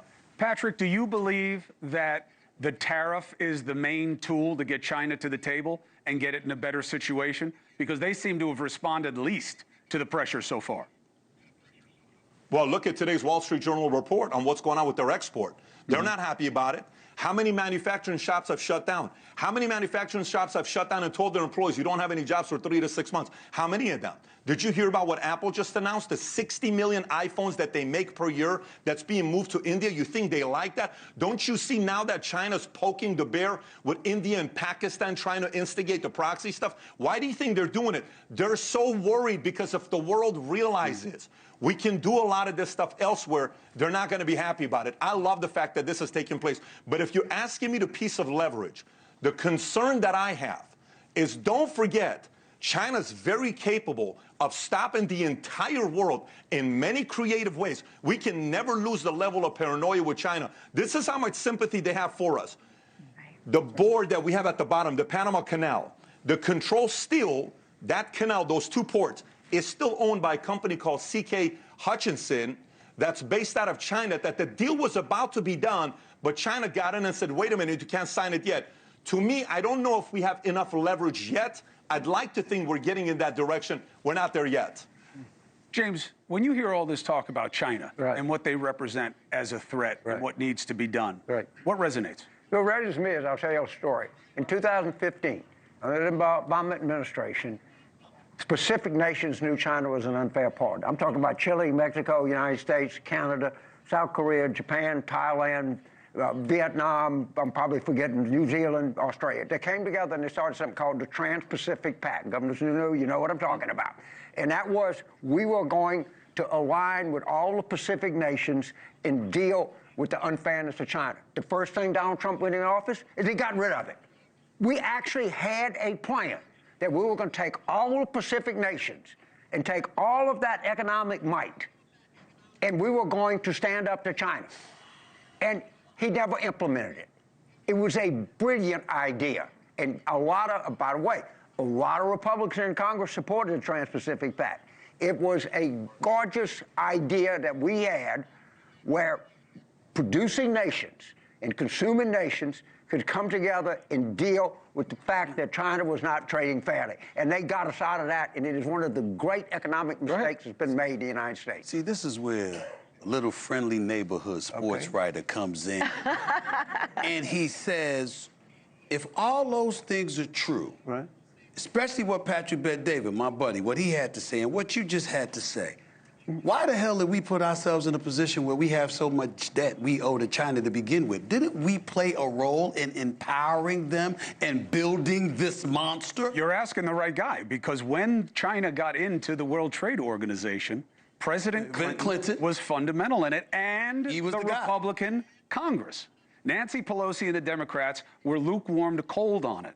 They didn't give all the votes. The Republicans did, with President Clinton. Why did he want China in the WTO, and do you think it was the wrong move now that you look at where we are? I think that if we would have done the Trans-Pacific Pact, we would have dealt with that issue. There's no way you're going to keep China out of the world economy. It's too many people. It's the second largest economy in the world. Good luck in keeping him out. We had a way to deal with that with some of the best countries. You know, I like hanging out with South Korea and Japan and Australia and Thailand and Vietnam and Mexico. I don't like hanging out with Belarus and Russia and North Korea. Those are not my friends. Those are not countries that I admire. Japan is a country that I admire. I was just over there with my friend the ambassador. So I think we had a chance to do it. Honestly, we threw it over the fence. But just like you just brought up China, and then I'll pass it to everybody else. Like, you're a sports fan. So I'm thinking about the fact that if you're a franchise, right, you want to hand over the keys to everything to one particular player at the expense of the collective whole. It's problematic. You got China out there. If you know they're going to be a problem, why are you doing business primarily with them in such a way where you end up being beholden to them or at their mercy when there was so many other countries to do business with, so you didn't have to be at the mercy of China? What about that thinking? Am I wrong? And I think the answer there is, look, back in the 90s, nobody thought China would be where they are today by 2024. Nobody knew that economy. What about it was a mistake. What about the enablers, though? What about the corporations and the banks and the funds that ran over to China to take advantage of cheap labor, human rights that don't exist, right? No environmental regulations, and none other political concerns. And they made a ton of money, and they let all the jobs from here that were in that sector just evaporate. And we're paying That's for it. the point that Nina's making about at what point do the people who are growing the fastest, the billionaires, start to have to share more in burden than just benefit? And then you say that, and everybody says you're a commie. Oh, I'm a commie. But when we bail you out in 2008 and let all the homeowners go down, that's capitalism. But that's today, right? Look, the main thing tariffs are going to hurt are corporate profits. That's what's going to really get crunched with these tariffs. And that's exactly the burden that a lot of the corporations in America are now going to have to bear. God forbid they have to rethink making 345 and they're going to have to do what they make versus their workers. God forbid they got to rethink it. I want to go to Chris. Hold on. Let me bring in Chris from Nevada, and then you'll come right in. All right, okay. Chris from Nevada. Where are you? There you are. How are you, handsome? What's your question? Yeah, my question is about immigration. Specifically, I think the administration has done as much as they can in terms of ending birthright citizenship and setting standards for people who are in the country. But where is the Republican Party defending Trump in terms of getting people out faster? Because there were so many federal laws that were violated under the Biden administration, bringing all these people in. For example, we have a law in the books that say if you go on welfare, or if you want to claim asylum, you have to go to the first country that'll accept you. And all of those laws were ignored, every single one of them. So why is there a conversation now about due process to get these people out when the Biden administration for so long blatantly ignored federal law and no one even really stopped to talk about it? Well, two things can exist at once, right? Due process is a legitimate concern, okay? How much, in what ways, that's all debatable. When the Supreme Court puts down a ruling, unless you can change the basis for the ruling, you're supposed to follow it. That can be true, and it is, as well as the fact that there's no question that the Biden administration and other administrations ignored laws at their own convenience when it comes to enforcing or not enforcing immigration policy. And it was a big reason the election went the way it did. Who wants to weigh in? Well, the one thing I want to say is that there's an easy answer to that question. If the border is open, you will voluntarily show up to go across the border. Right. If the border is now closed, but you're already in, you're going to hire like hell to make sure you ain't deported. Right. It's very simple. But this is harder to catch. This is a huge part of why Trump won, and he said it in his State of the Union. He said, you know what, the Biden administration kept saying to you, oh, we need legislation, we've got this bill we've got to pass, we can't do it without all this red tape. And he said, no, it just took electing one guy. That's all it took. And he showed that he could get it done that quickly. This is the promises made, promises kept part of Trump. And I just want to say one other thing, past his prologue. Trump came in 2016, he did deregulation, he fixed the border, and he focused on energy independence and brought energy prices down. You're seeing those same things happen now. You know what happened in 2019 before COVID? Unemployment was the lowest in the black community since 1972. Respectfully. Wages were going up. First term when he was 45, not fixed the border. Obama was the deporter-in-chief. He was deporting people. There wasn't the border crisis that he inherited with Biden. That was not the case. But he's fixed it now. But he did hit the border. He did deregulation, and he focused on energy prices. And he's doing the same thing now. So we're seeing the seeds of that. And going into before 2020, before the pandemic, we saw real wages going up. We saw 400,000 new manufacturing jobs coming back. We saw the lowest unemployment in the black community since 1972. 1972. That's under Trump. He was helping the middle class. He was helping people who were in poverty. We saw less people taking food stamps under his first administration. And he is planting those exact same seeds right now, and he's taking on China. He didn't do the tariffs, though, the first time, which has thrown a monkey wrench at the economy. Go ahead. Sitting here with Steve and Ed, we're both sports fans. We're talking about the world. The most popular sport in the world is what? Soccer. The second most popular sport. Football? I don't know. Cricket. Cricket. Really? Cricket. It's cricket. That's how many Where's this people going? I don't even know live that. in India and Pakistan. Well, I don't even know the rules of cricket. Yeah, There are more people that watch the cricket championship than watch the Super Bowl.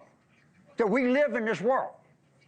You're not going to get out of it. I don't know anything about I don't cricket. either. I don't know anything about cricket either, but I do didn't- know my first pitch resembled like I was. You would love the outfits. The only other thing I'd You say, would love the outfits. though, this Steve is and the Ed. Constitution You'd love of some the United cricket fans. States. All persons born or naturalized in the United States and subject to its jurisdiction thereof are citizens of the United States. It's pretty unequivocal. If you're born here, you're a citizen. That's I what have the to agree with Constitution Carville. I'm agreeing with Carville. That's not going to be overturned, okay? That's in the Constitution. They're not going to be able to do it.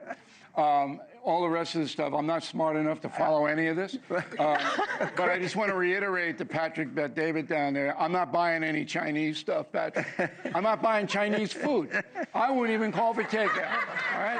I'm down on China. Made by Americans. I'm not doing it. Made by Americans. And no one can force me to do it because they have to give me due process if I don't want to buy Chinese stuff. Oh, my goodness. So we got cricket, we got Chinese food.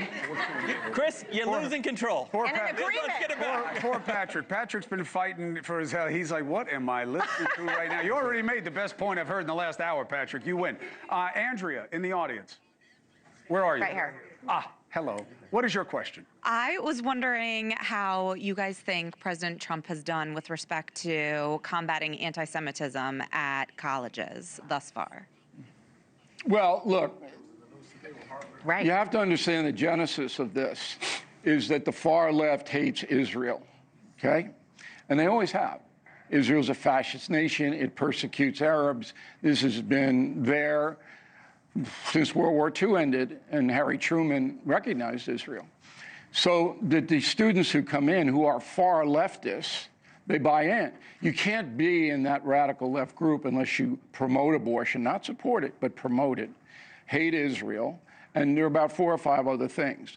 And the extremists, they control academia now. Did you know that 82% of my alma mater, Harvard, the professors are left, far left. They identify that way according to the Crimson newspaper. 82%. That's not an accident. That can't happen in a fair hiring system. It can't. Many moderate, many conservative, many traditional, many libertarian professors would love to work at Harvard, right? They didn't want them.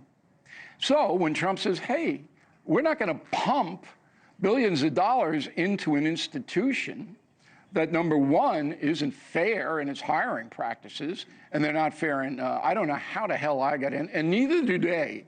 When I go to Cambridge, they go, how did you get in here? All right? And so there you have a factual basis. But anti-Semitism, no president can stop it. If you have hate in your heart, you have hate in your heart. And I respect Donald Trump for trying to blow up this corrupt system in academia. He's a disruptor.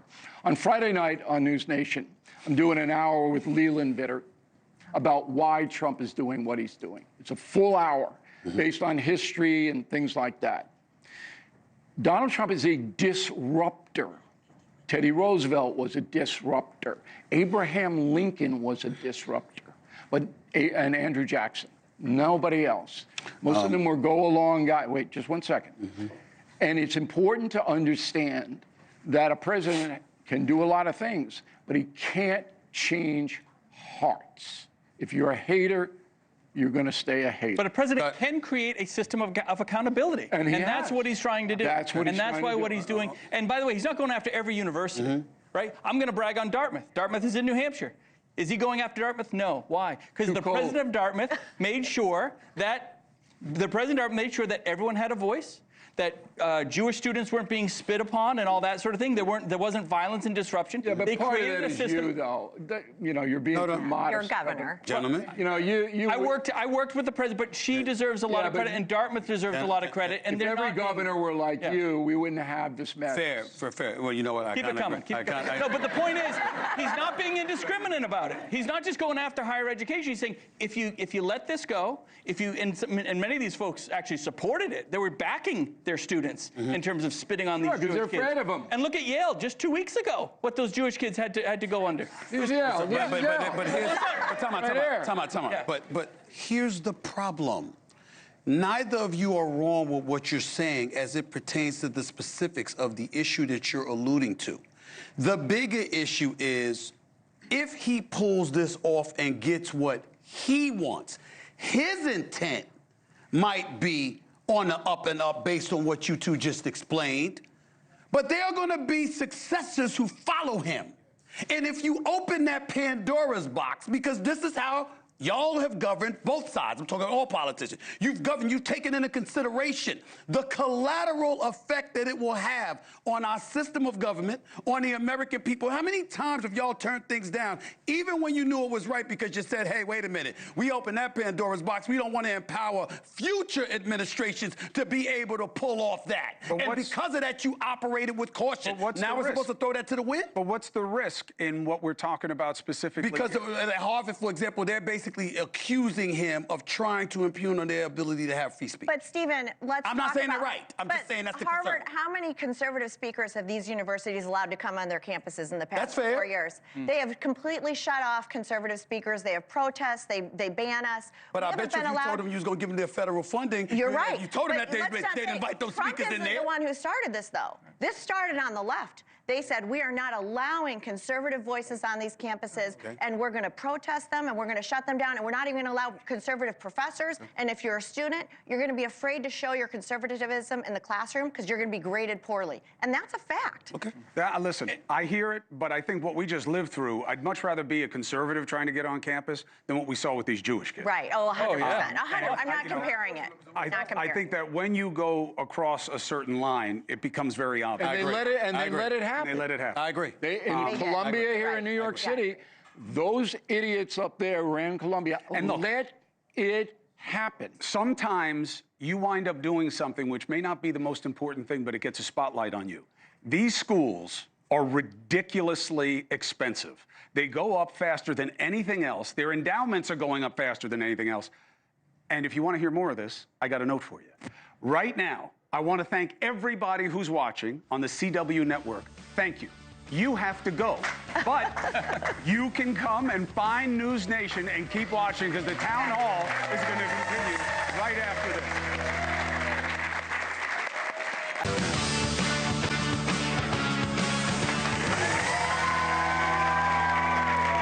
Welcome back. I'm Chris Cuomo. Welcome back to NewsNation's Town Hall.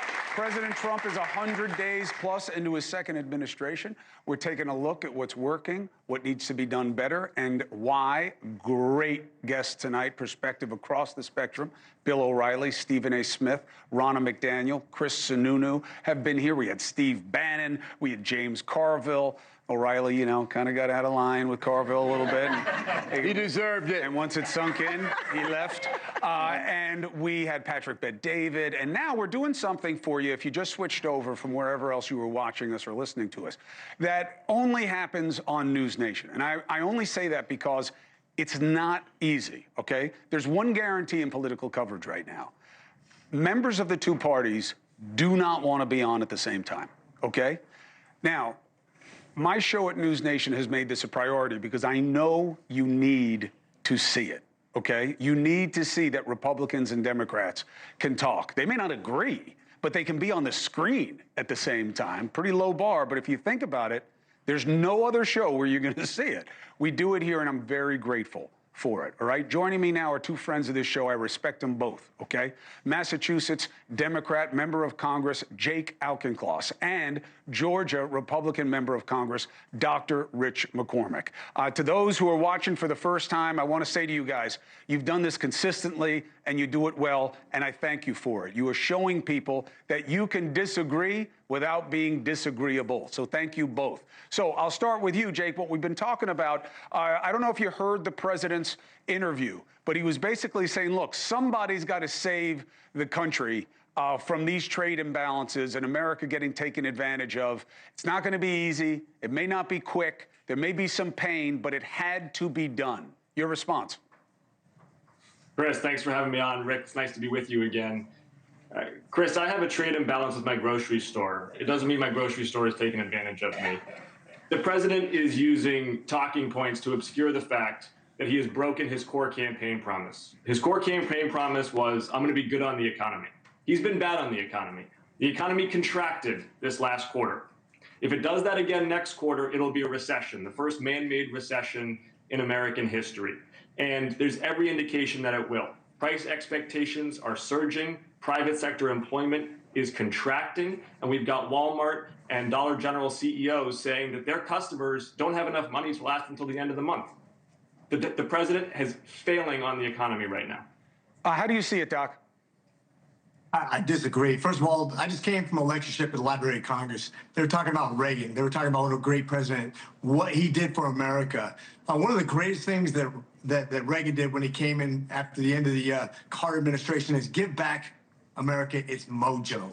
Make you proud to be an American. Stand up to the bad guys. Talk about responsible government. Talk about common sense government where you don't have 10 million people coming across the southern border, where you're not ashamed to make money, where you're not relying on class warfare and racial baiting to make your point, to pay off people to vote for you. Those days are over. Those days of hiring people for millions and billions of dollars to do the wrong thing here in America and overseas are over. We're going back to accountability. I think that's something America wanted. That's what they voted for. That's what they're going to get. Whether the economy falters or not in the short term, look at us in about a year. That's when we're going to be able to tell. That's when the midterms are going to reflect on everything that happens. Because when you have 70 countries come to the table and say, let's have 0 tariffs, that is a huge win for America. Jake? Chris, my friend from Georgia just set the world indoor record for MAGA talking points. I'm glad that he thinks people shouldn't be ashamed to make money. I agree. This is capitalism. The good news is no one's going to be ashamed because no one's making any money. $4.6 trillion have been wiped off the value of the stock market under President Trump's tenure. Okay, that's people's retirement accounts. That's how they save for their kids' college educations. That's how they ensure that they have financial freedom as they enter their golden years. And it's gone because him and Howard Lutnick put together a PowerPoint slide calculated with first grade math. Nobody in this world is taking us seriously right now. Russia is laughing at us across the negotiating table. China can't even figure out what the tariffs mean. And Japan and Australia and our allies in Europe are wringing their hands wondering what happened to the country they used to be able to rely upon. Meanwhile, the cost of a vehicle in this country is going to go up by $7,500 with nothing to show for it. All right, you got a lot of people rubbing their hands on their pants. Okay, right look. Believe me. Especially him. With all due respect, Congressman, let's talk about the biggest robbery to anybody's savings account is inflation. Hold on. Party politics bores me to death. Okay? You guys are champions on it. It's not a MAGA thing. It's a party. You can't possibly think that within 100 days, Donald Trump has wrecked the entire U.S. economy. That's absurd. Nobody would make that statement other than a partisan player. You've got to give. Now, Trump may fail, and he knows if he does, his legacy is blown up, and he doesn't have a long time. As one of our audience members made the point, there's some urgency. But to just say, $1 trillion is gone, when the stock market could go up 5,000 points in 2 weeks if the trade deals that Trump is saying are going to happen do happen. So let's stay in the real world, and let's try to put the party nonsense aside, okay? And I would add party nonsense. It is nonsense, Congressman, and you know it. You're reading off a script. You're bringing in a script that you've said 50 times in the last 3 days. It's nonsense. Bill, don't talk to me about nonsense. When I'm out in my district talking to small business owners who are laying off their workers, I am talking to social service providers. What's the unemployment rate in the country, Congressman? What's the unemployment rate in the country? This is the economy that Donald Trump What is the unemployment rate in the country? And at the same time, you don't know. At the same time as he is adding $7 trillion. You don't know what the unemployment rate in the country is. It's 2.4%. So don't give me this. Let's remember back, the congressman brings up a good point about Reagan. 81 and 82, the economy was in tough shape, right? He had to make tough decisions. He said, be patient. And in 84, not only was it a huge electoral win, but the country's economy was absolutely booming. So these things absolutely do take time. And to Bill's point, there's only two issues. The tariffs, the jury's out on the tariffs. We'll see where it lands. But politically, there's only two metrics that Americans will vote on. Do I have a job? Is the cost of living too much? So it's unemployment and inflation, unemployment and inflation. And depending on where those two things are come November of 26, will determine whether people are voting in or out for the Republican Party. Governor, one more point. The Republicans do this too. I know it was hard on the congressman from the Democratic side. But the Republicans say, if you listen to talk radio, oh, this is going to be magic. Yeah. The carpet is going to take everybody into prosperity. They don't know that. They don't know. That's right. They're just reading off the damn script. Right. And I'm tired of the damn script. Well, I'm tired of the damn script, too. Good. But I also understand why they're doing it. And they're doing it so because... empathetic. Listen, because the objective is to get reelected. The objective is to remain in power. Not here. The objective is not here, but the point is, you invited them here, so you got to know what you get. I didn't invite them. You got to know what you get. You got to know what you get. I would have had a whole different That's what I'm trying to say. Now, I like the guys. The only guy I invited was Trump. He invited all the others. Actually, you invited me too, but that's beside the point. The point that I'm trying to make to you is that... Now your reputation's shot. There we go. You're trying... Listen, the Democrats' only shot. They got to win the midterms. They're going to do whatever they must to win the midterms. It is up to us. It is up to us to deduce what they're saying, what is valid and what is invalid, to decide what direction we're going to go in. Look, it's not their job to do the homework for us. Listen, I'm with you. There's nothing that's been neglected more than what it really means to be a citizen. Okay, I blame the parties all the time. I like Jake and I like Doc McCormick. So do I. I think that they're fair brokers and they're definitely members of parties. And that's not a problem because you can't exist in the system without it. And people use talking points. The president was using talking points. It's not an unusual thing. They all do it. I would argue that there's a matter of degree, and I think the president has set a new standard. Yeah. But be that as it may, the real problem that we have with Congress, and the reason I invite you guys on, and I appreciate you so much doing it, no matter what Bill says, is that without Congress, none of the things that Trump wants to do are going to get done the way they need to. And I am so shocked that he did this tariff deal before he came to you guys to do immigration reform, because you got to change the asylum rules and you have to change the standards of how things get done on the border. And you have to really deeply consider how we deal with people who are in this country right now. The president doesn't have the power to do it alone, and he's going to try. Doc, there's questions to you first, and then I want Jake to weigh in on it. He's doing it because he doesn't think you will get it done. He doesn't think you'll get him a bill. So he's doing it himself, and we both know he's going to get jammed up. Is there responsibility within your party to make some legislation to motivate this agenda? Yeah, we're going to have to codify a lot of things he's doing. But as Stephen A. Smith referred to, what's interesting is Obama and Clinton and Biden had the same laws we had before when we had immigration, when Obama was the chief deporter. These laws didn't change when Biden came in and suddenly all of a sudden we had to open the border.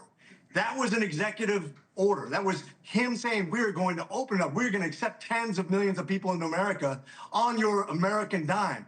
The question is, do the American people, this is a common sense question. This is not politics.